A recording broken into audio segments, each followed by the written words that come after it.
Okay, before I get into the video, I just want to show you all my sweater. Look at this. It has petroglyphs on it, like, oh my god, I love it. I found it in a thrift store in Berlin for 20 euros. It's a steal. Anyways, back to the real stuff. No, actually, one more thing about my sweater. So, you might think 20 euros is a normal price for a sweater. However, this thing is custom, handmade Norwegian wool, and this stuff normally costs like 1,000 euros. So I am insanely happy that I was able to find this one for such a steal in a thrift store. It was perfect. It was made for me. It's like inspired by petroglyphs, rock carvings from a place in Sweden that I absolutely love. So that's nice. But that is not what this video is about. Today, I actually want to jump into the world of unhinged Facebook groups. So, if you don't know me, hi, my name is David. I study Scandinavian studies and I'm currently on exchange at Stockholm University. And I am very interested in Old Norse beliefs and how these beliefs are still used by modern pagans these days. And, you know, if anyone mentions Facebook groups, it's pretty much 99% negative. And yeah, let me tell you. So there are a lot of Norse pagan or Viking Facebook groups, and I am in some because it's just nice to find a community of people who have similar beliefs or like similar hobbies, listen to similar music, because a lot of it is music related. But sometimes there's just people that should not be allowed access to social media. And before you ask, but aren't you like too young for Facebook? Although I am Gen Z, yeah, I still use Facebook. I think it's a nice way to connect with older friends and family, which I have, and it's more of a serious social media in the sense that you can follow events, you can follow companies or like organizations. It has a more formal feel to it than stuff like Instagram or Snapchat or TikTok. So yeah, I do use Facebook. I'm sorry, but what prompted me to make this video is actually there has been a discussion in a lot of these Viking groups recently about what it means to call yourself a Viking, a Norse pagan, or a recent weirder addition, just Norse. So there have been people who have been saying that you don't need to be Scandinavian or have Scandinavian descent in order to be Norse. And although I personally agree that you don't need to be of Scandinavian descent to be interested in these beliefs in this culture. I mean, I personally only have a very tiny amount of Scandinavian and Finnish genes, so I don't make that my whole personality like some Americans do. So it's perfectly fine to be interested in other cultures if you're not part of that culture, especially if people from that culture are okay with you being interested, because there is a fine line between cultural appreciation and cultural appropriation. But with things like the Viking Age, it's a period that only lasted for about 200 years. There's no Vikings living in the modern day anymore. So it's not something that you can really take away from people. Like it doesn't exist anymore. It's a closed chapter in history. So it's different in that way. But so there are these people who say you don't need to be Scandinavian to be Norse. And I think they have a wrong understanding of what being Norse means. Because there is a difference between being Norse and being Norse pagan. A Norse pagan is someone who believes in the Norse gods or has some form of connection with Viking Age beliefs, whatever you'd like to call it. You know, there's not one way to be pagan and there's not one way to be Norse pagan, but that's what it means. But Norse is just Norse is like an adjective used to describe people from Norse countries or Nordic countries. So that would be Scandinavia. And by Scandinavia, I would also include Iceland and the Faroe Islands to that because there are different views on what Scandinavia actually is. Some people say it's only Sweden, Norway, and Denmark. Some people like to include all the islands as well. Some people even want to include Finland. I personally, once again, as a student of Scandinavian studies, would not consider Finland part of Scandinavia. I would consider it part of the Nordic countries because it has a completely different language that is from a different language group. It's a Uralic language and not a Germanic language like the Scandinavian ones. However, Finland is very linked to the Scandinavian countries because of colonialism and just because it's a neighboring country. So I do understand the inclusion of Finland.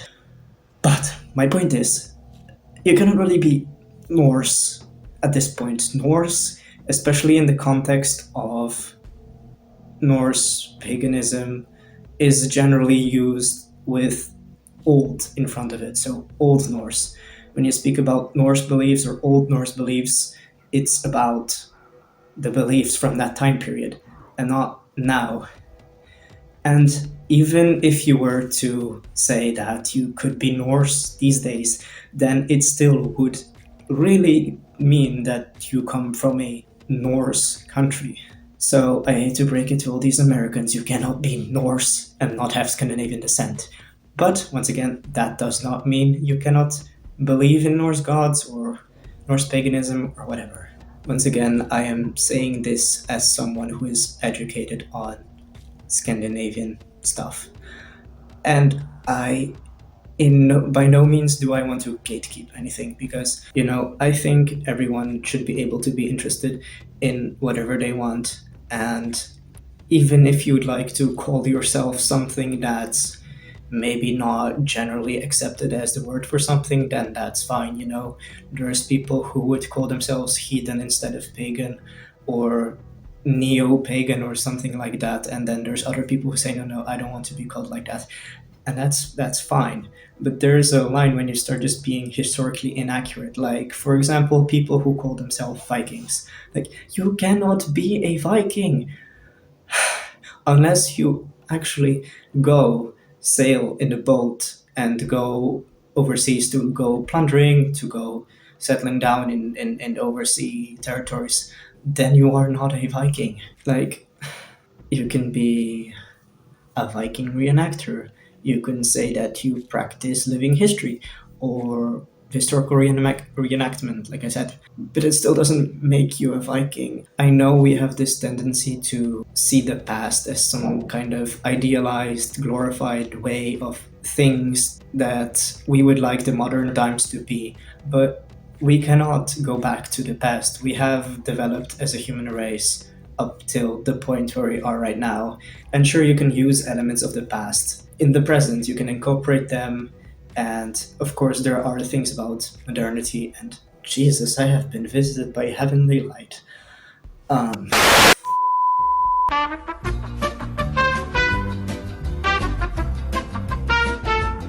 what I was saying is that we really need to find a balance between what is modern society and what we want to include from past societies and cultures. And to bring this back to Facebook groups, not everyone who is in these types of groups is educated or academically interested in the Viking Age and pagan stuff, which is fine. Not everyone needs to be an expert on this, but at least if you want to practice some religion or do something with some culture, at least read up a little bit on it. And I don't mean read other people's comments on Facebook. I mean actually doing some research, even if it is Wikipedia, because Wikipedia has been demonized as not an actual source. But that's just from a teacher's perspective saying to students that they need to put a bit more effort into doing the research. Generally, the main information on Wikipedia is perfectly fine. You can always find links and citations in the Wikipedia article if you want to see the actual sources for what is used on Wikipedia. So, I'm sorry, I had to move because the light was getting insane. I was saying that sometimes there's just no point in trying to educate people on Facebook forums or Instagram comments or whatever it is, because these people are so set in their beliefs that they don't want to listen to someone else, especially if they don't consider that other person an authority. And I can say that, yeah, I study Scandinavian studies. Like, I know about this stuff, and there's people that have even higher degrees than I have who have studied a master's degree in Viking and Old Norse studies, or have a PhD on Viking Age stuff, who can also speak up to these people. But not everyone is interested in actually learning stuff, and that's fine. Religion is sometimes seen as kind of an opposite to scholarly knowledge, esoteric knowledge, as a counterpart of traditional Western scholarly knowledge. And sometimes it is difficult to find a balance between that. For me personally, it's very difficult to stop rationally analyzing everything, because that's just what I'm wired to do. Sometimes I wish I had the ability to just switch my brain off and just do what feels right. I don't need to be making calculated decisions every time, and I don't need to analyze everything. But not everyone has that ability. But fortunately, not all people on Facebook are horrible. There are some amazing people in the Norse community that are genuinely interested in sharing their own knowledge and spirituality and listening to what others have to say. And of course, there's always going to be people who do it as rage bait.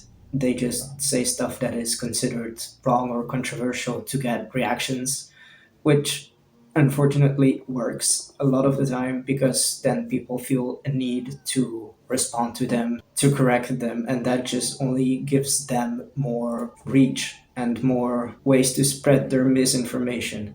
So although I know I personally do this too, please keep yourself out of social media arguments, because usually they have no point. If someone is trying to argue with someone that they don't even know, then they're not looking to actually learn something. They're not looking to have their views challenged. They're just looking to be angry at people and argue. And I get this a lot on my videos as a trans person whose identity is seen as something negotiable or something that you can be against for some reason. And although I do really want to speak to these people and try to show that I am just a human being and I am more than my gender identity or whatever, but they hear trans and they're like, I don't agree with this.